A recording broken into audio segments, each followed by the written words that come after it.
Welcome to the deep dive from Next Brief. Our mission is simple, really, to give you the informed listener clear, accurate, and concise analysis every single day. We're here to cut through the noise so you can grasp what's really happening on the world stage. And today we are doing an essential deep dive. We're looking at that recent and very unusual meeting between President Trump and Prime Minister Netanyahu down in Palm Beach, because this was so much more than just a photo op, wasn't. This was a high-stakes deal being hashed out. It was about Gaza's immediate future, the long-term threat from Iran, and the personal political survival of the Israeli Prime Minister himself. So today we're going to unpack all of it, the regional fallout for Iran, for Syria, Lebanon, and of course Gaza. We'll get into the weird sticking points of that ceasefire, and we're going to dissect the truly unprecedented personal politics of this visit. What did Netanyahu get? What did Trump demand? And what does this kind of very personalized diplomacy mean for the stability of the entire region? Joining me to connect these critical dots is our expert analyst. Glad to be here. This meeting in particular is, well, it's a fascinating case study. You've got this huge volume of critical issues on the table, and you pair that with a highly unusual setting and, of course, the personal stakes for both men. It's a lot to unpack. It is. It's a very dense tapestry. I mean, you're looking at but one single conversation that's trying to do three huge things at once: stabilize a truce, send these warnings to other countries, and influence a foreign leader's legal fate. Yeah, the term geopolitical complexity doesn't even begin to cover it, does it? But before we jump right in, a quick word to you listening. If you find this kind of deep, clear analysis valuable, please take a moment, press like, share this with someone, and subscribe to the Next Brief channel. Your support is absolutely vital. It helps us keep doing this every day. Okay, let's start by setting the scene. The source material really paints a picture of Palm Beach, Florida, and it notes the traffic, the motorcade, for the second time in just a couple of days after another high-profile visitor.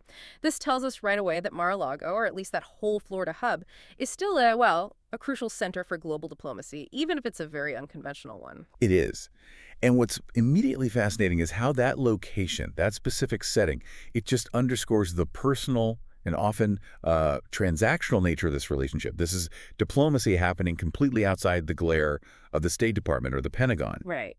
And our source material really zeroes in on the core dynamic here, which is this mutual need.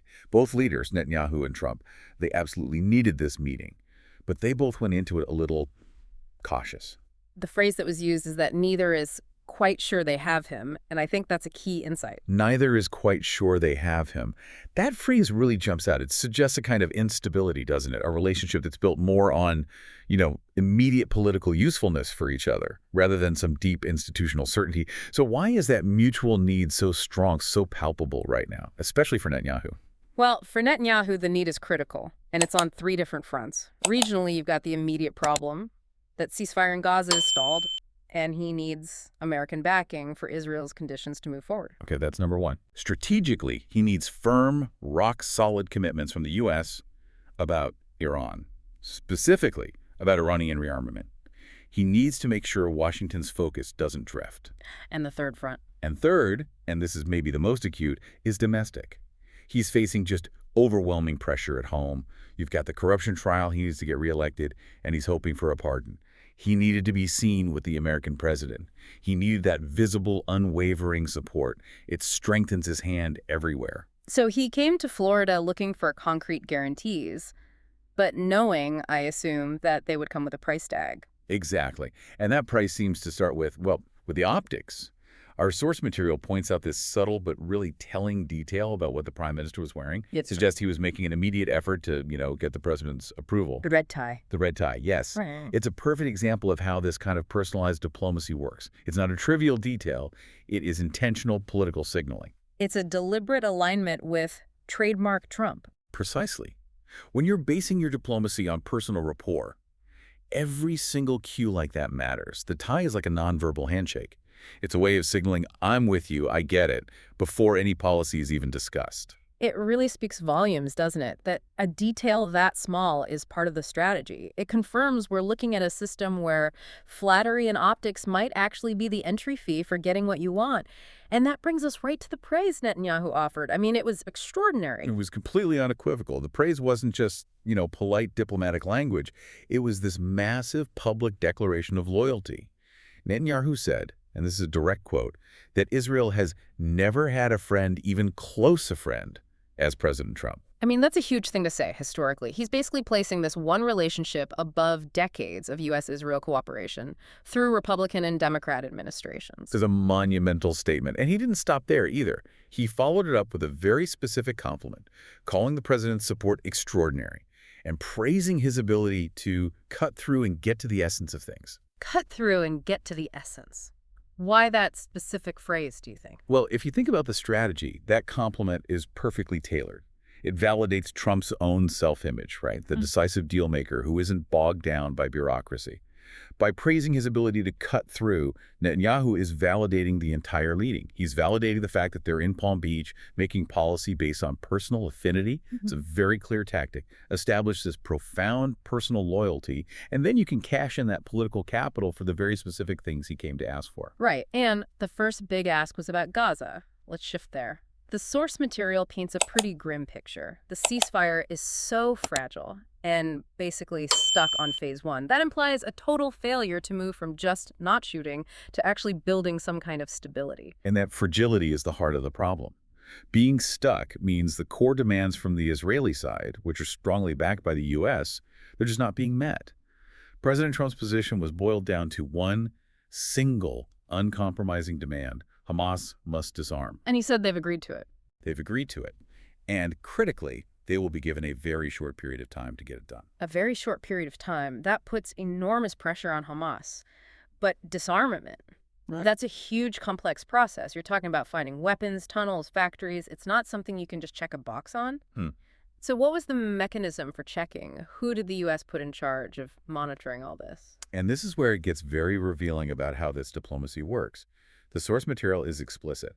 The two individuals put in charge of monitoring the disarmament from the U.S. side are Steve Woodruff and Jared Kushner. Kushner, of course, we know, deep personal relationship with the president, long history in Middle East policy. But Steve Woodruff, remind our listeners of the weight he brings. Woodruff is a key political envoy, often a special representative. His inclusion alongside Kushner signals a direct personal pipeline straight to the president.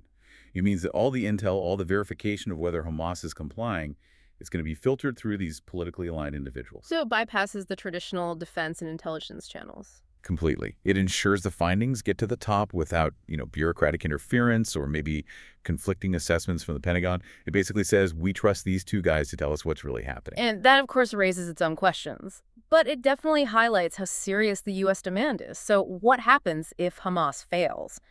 What are the consequences if they miss this tight deadline? The warning was explicit. They were told if they don't disarm as agreed, they will be held to pay for them. And that's diplomatic shorthand, isn't it? Yeah. It means sanctions could be reimposed, reconstruction aid could be cut off, or, and this is the most worrying part, it could mean support for renewed military action. A clear threat. And yet the process is still stalled, still stuck in phase one.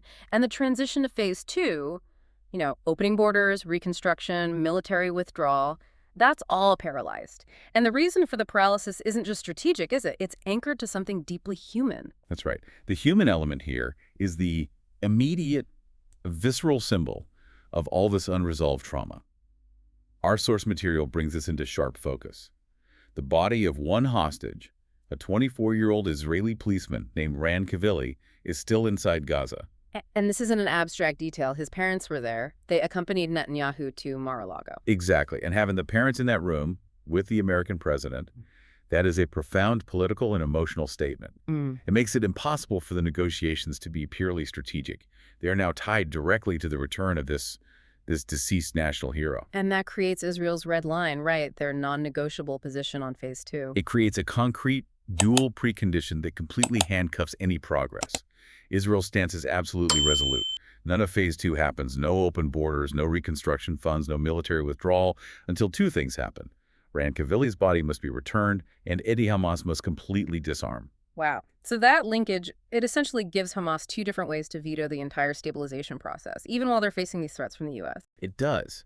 And that single detail about the hostage, it just makes the fragility of the whole situation excruciatingly clear. It shows how easily strategic progress can be completely halted by these deeply personal wounds of the conflict. Okay, let's step back for a second and look at the bigger picture here, the diplomatic framework.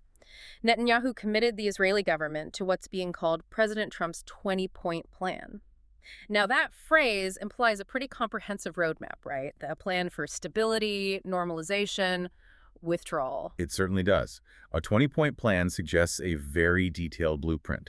Now, the source material doesn't list all 20 points for us, but based on past U.S. frameworks for the region, you'd have to assume it includes things like, phase security coordination, economic aid, international oversight, and crucially, some kind of timeline for reducing or withdrawing the Israeli military presence. Right, a withdrawal. That seems key. And this is exactly where our source material highlights a jaw-dropping contradiction. And it comes directly from a senior member of Netanyahu's own government. This is the moment where the cracks in the Israeli government are just laid bare for everyone to see. The source gives us a direct quote from Israel Katz, the defense minister, and it's a statement that just fundamentally contradicts the entire spirit of that 20-point plan. He said, "We are deep inside Gaza, and we will never leave Gaza." We will never leave Gaza. That's not nuanced. It's a definitive statement of permanent military presence, a doctrine. So how on earth does that square with signing on to a U.S.-led plan that has to involve withdrawal?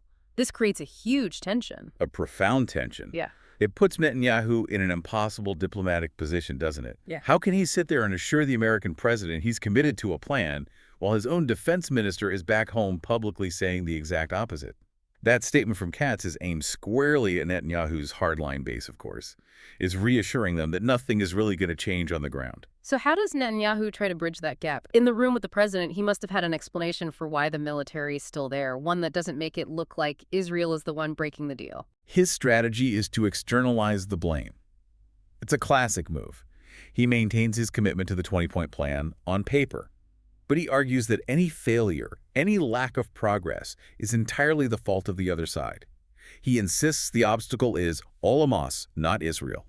And he points directly to their failure to disarm and their failure to return the hostage, which is a very effective diplomatic tactic.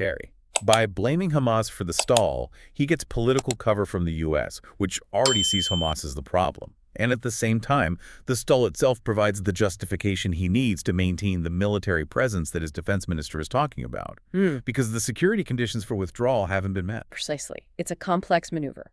You publicly commit to the U.S. framework, but you strategically ensure that the reality on the ground, which is the need for military control, can be maintained indefinitely. And you do it under the guise of security, all while you wait for the other side to comply with conditions that are, frankly, incredibly difficult to meet. Okay, so we've covered the immediate crisis in Gaza. Let's zoom out a bit to the broader region. Because for Netanyahu, as important as Gaza is, it's often seen as secondary to the bigger threat, which is Iran and the whole axis of resistance. And the source material makes it clear his agenda in Palm Beach went way beyond that ceasefire. Absolutely. He went there with a clear mandate to redirect the president's focus back onto the long game. And the long game is always Iranian and Hezbollah rearmament. The constant fear in Jerusalem is that while the world is focused on Gaza, on reconstruction, Iran and its proxies are quietly rebuilding. They're building up their missile stockpiles, their drone capabilities, their intelligence networks, all of it threatening Israel. A perpetual concern. So what did he get? What was the specific, concrete assurance he walked away with from President Trump on this front? He walked away with what you have to see as a major strategic commitment. The source details that Trump gave him a definitive assurance. The U.S. would hit Iran again if it rearms. Would hit Iran again? That's not a vague promise of support. That's not more sanctions. That is a clear statement of willingness to use military force. It is. It's a public declaration of a kinetic red line, and it's based on a specific trigger: the verified rearmament of Iran. That's an extraordinary commitment. How would a statement like that be interpreted in Tehran or by Hezbollah? Well, it changes their calculus immediately. For Tehran, it introduces a credible external deterrent that they have to take seriously, an explicit threat of American military force tied to a specific action that carries immense weight. It means that any attempt by Iran to rapidly rebuild its strategic weapons programs now risks dragging the U.S. back into active military conflict in the region. The potential cost for them just went up exponentially. And for Netanyahu, this is a massive geopolitical win. A massive win. It validates Israel's core strategic assessment that Iran is the primary threat, and it ensures that the U.S. military focus remains aligned with Israel's long-term priorities. It's the ultimate insurance policy that he secured in that meeting. I mean, if you look at what he gained, this public promise of military action against Iran, That gives Israel a significant layer of strategic comfort. It buys them time. It's a huge security gain. And it may be far more durable than the fragile ceasefire itself. I would say so. And the fact that he secured it, despite all the other noise surrounding this visit, it just shows the enduring strength of that U.S.-Israel military alliance, even when it's filtered through such a personal, unconventional channel. Okay, let's pivot now, because this is where the visit goes from geopolitically complex to truly bizarre. We've established Netanyahu needed foreign policy wins, but he also came to Palm Beach looking for political survival. Let's really dive into his crisis back home. What's the exact nature of the legal mess that required this extraordinary intervention? Well, his domestic crisis is centered on this high-profile corruption trial. It's not just one charge, it involves multiple cases, often called Case 1000, 2000, and 4000. The allegations are serious. We're talking bribery, fraud, breach of trust. For example, in Case 4000, he's alleged to have given regulatory favors to a major telecom company in exchange for getting favorable media coverage.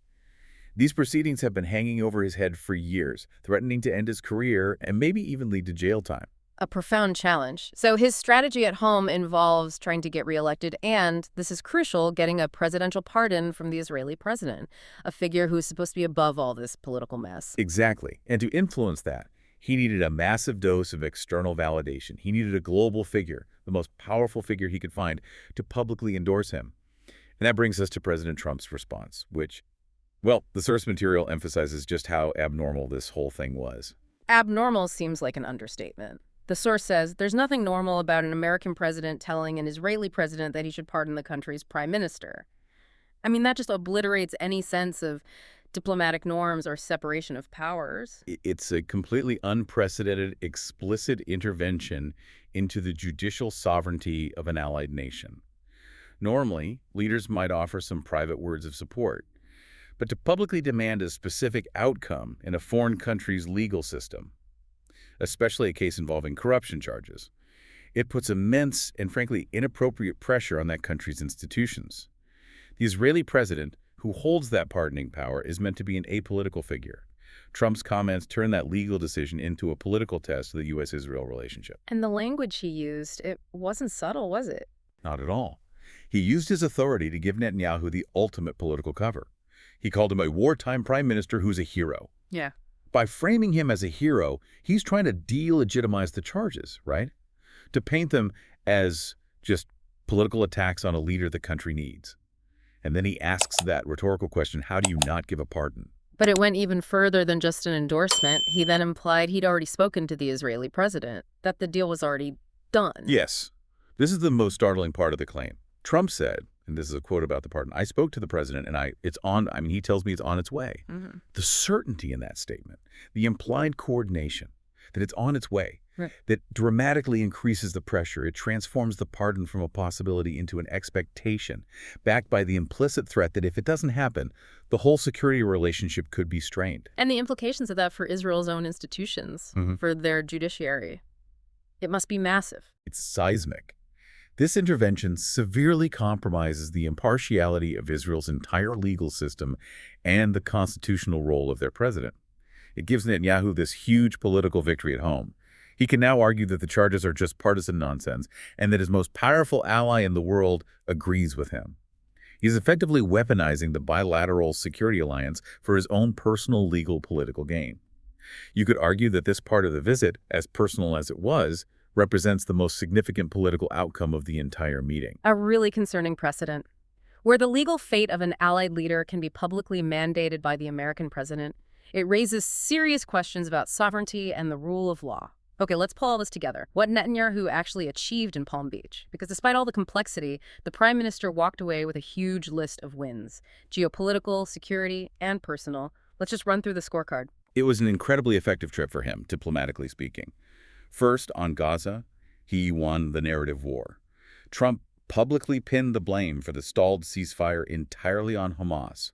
That shields Israel from any diplomatic pressure about its military presence. Win number one. Second, the bigger security picture. Right. He got the ultimate insurance policy against Iran. That public promise of potential military action if they rearm. That solidifies the whole geopolitical alignment. And third, the purely personal, but maybe most vital, victory. The overwhelming public praise, being called a wartime hero, and of course that unprecedented specific endorsement of the presidential pardon, Yeah. the claim that it was already on its way, that is just invaluable political cover for him back home. So, given this almost total alignment, this long list of wins, the source material points out one intriguing point of divergence, a moment where, despite everything else, President Trump showed some concern. What was that one issue?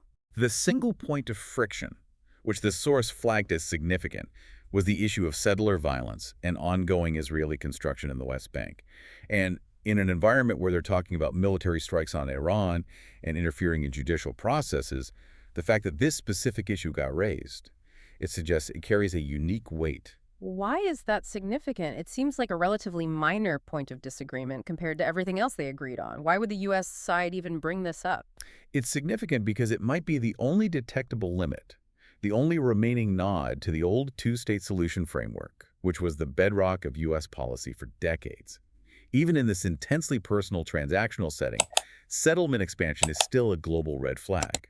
For Trump to voice concern, even mildly, it suggests that this one issue still has enough potential for international backlash that it warrants a bit of caution. It might be the only line left that, if crossed too aggressively, could actually risk disrupting the alliance. A subtle but important piece of friction. A very subtle crack in an otherwise seamless alignment.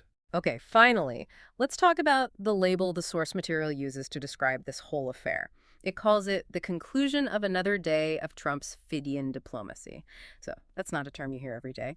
What exactly is Fidian diplomacy, and why does that label fit so well here? The term Fidian comes from the Latin word fides, which means faith or trust or personal loyalty. So Fidian diplomacy is a system where the agreements and the commitments are built almost entirely on the personal faith and loyalty between the two leaders themselves. It's not based on institutions or treaties or bureaucratic processes. It prioritizes the personal bond above everything else. So all these agreements Netanyahu secured, the Iran commitment, the pardon endorsement, they're only as strong as the personal favor of the president. Precisely. Fidian diplomacy is inherently volatile. It lacks permanence. Netanyahu got these incredibly powerful, immediate assurances.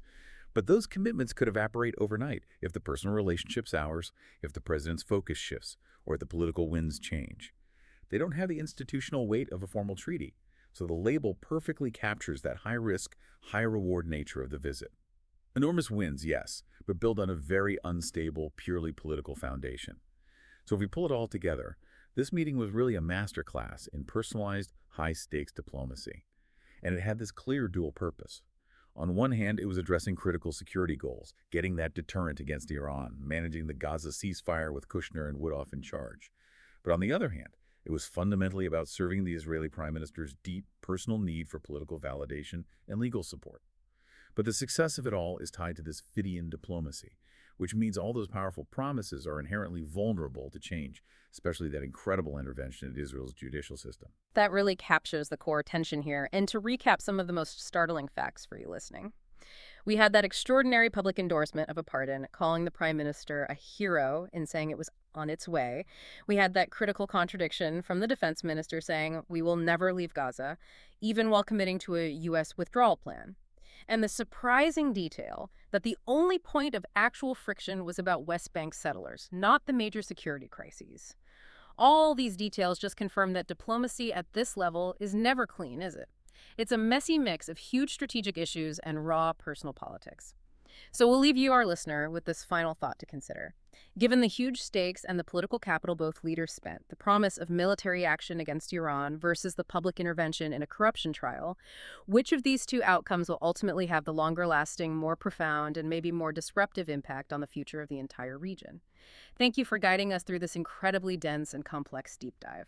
My pleasure. And thank you, our listener, for tuning in to Next Brief. We will be back tomorrow with more crucial analysis delivered clearly and accurately.